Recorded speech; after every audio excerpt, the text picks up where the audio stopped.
Do you ever feel like no matter how close you get to the perfect relationship, the ideal project, or the just right version of yourself, it's still not enough?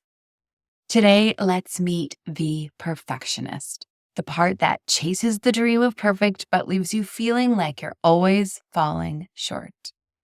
We're talking about the perfectionist part of you, the one working tirelessly to avoid mistakes and protect you from criticism in the endless pursuit of the ideal. By the end of this video, you'll understand why this part works so hard and how you can actually help it to relax. Hi, I'm Andrea Tessier, IFS practitioner and master life coach. I help conscious leaders use parts work and inner child healing to lead and live with more authenticity and ease. And if that sounds like the kind of support you've been looking for, hit that subscribe button and let's keep growing together. So, what is the perfectionist part? The perfectionist is a part of you driven by an unrelenting pursuit of the ideal, a version of yourself, a version of your work or your life that feels flawless and beyond criticism. And while striving for excellence can be healthy, this part often takes on an extreme role in order to protect you from emotional discomfort. It constantly sees itself through the eyes of others, scanning for potential judgment or rejection. It might believe that if you are perfect, you can avoid criticism, rejection, or horrible feelings of failure. So, why does this perfectionist part exist? Perfectionist parts, like most parts in our internal system, usually develop in childhood as a way to feel safe or valued or like we matter. Let's take Sarah, the high achiever. In childhood, Sarah learned that praise and love were tied to her achievements. Her parents, who were workaholics and often barely home, gave her attention only when she excelled. So she realized early on that excelling at school was the only way to feel loved and seen by them. Her perfectionist part took on the role of protector, striving to ensure she always met or exceeded expectations to avoid the sting of being overlooked. She couldn't stand the humiliation of getting something wrong. It felt like proof that she wasn't worthy of her mom and dad's attention.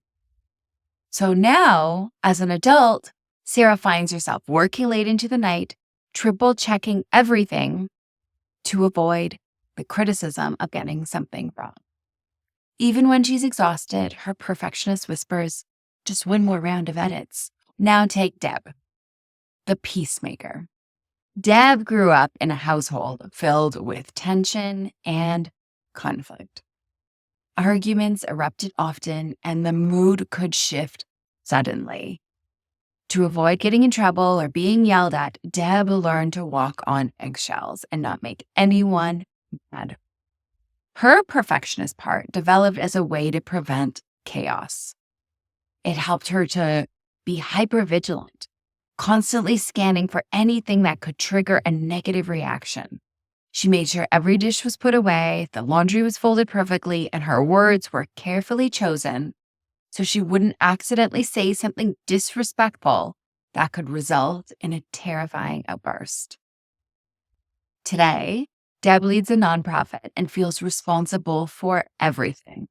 Her perfectionist part pushes her to overcommit, overdeliver, fearing that any misstep could lead to chaos or worse, disappointment.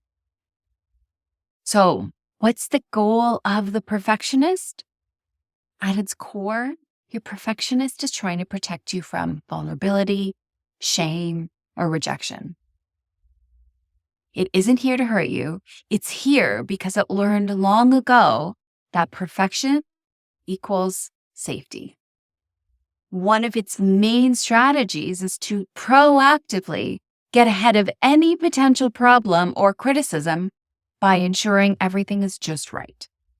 This part believes that by anticipating mistakes and preventing imperfections, you can avoid painful outcomes. However, protector parts like this one still believe that we're young. We're a helpless child, and they don't yet realize that we've grown up. You might ask your perfectionist part, "How old do you think I am?" And often the answer will be from a very young age, likely in the single digits.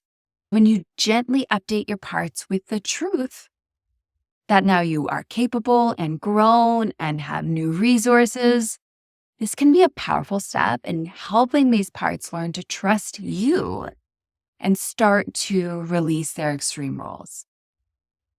Many parts are surprised to learn that you are grown now, and they begin to relax because they can start to see that you've got this. So, how do we befriend and support a perfectionist part?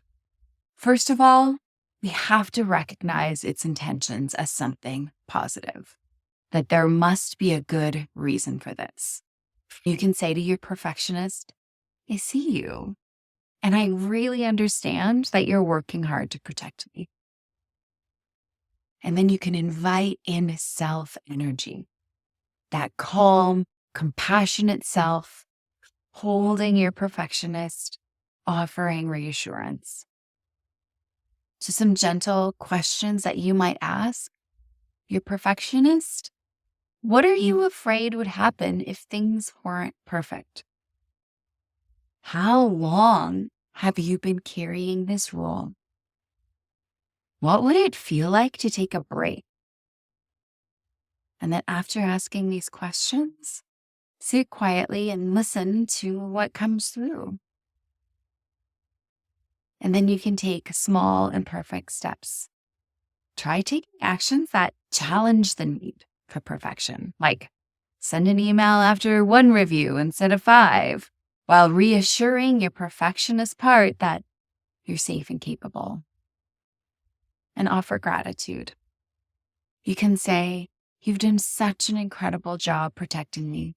I appreciate you. I'm not trying to get rid of you, but I've got this."